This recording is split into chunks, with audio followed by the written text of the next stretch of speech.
ఇది CCI factory, cement corporation of India. ఇక్కడ Bharati cement factory ఉంది. ఇది రోడ్డు. ఇక్కడ రైల్వే ట్రాక్ ఉంది, భారతీ సిమెంట్ పోయేది.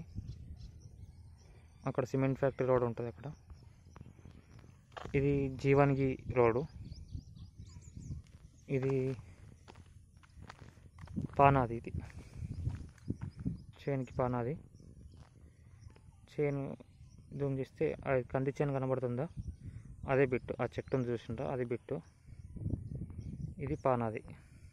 వర్షం పడ్డా కాబట్టి బురజైంది. ఇది పానాది. ఇది రోడ్డు. చేను ఇది కంది చేను. ఇక్కడ నుంచి అక్కడ చెట్లు కనబడుతున్నాయి, తాటి చెట్లు లాంగ్లో, అదంతా ఉంటుంది.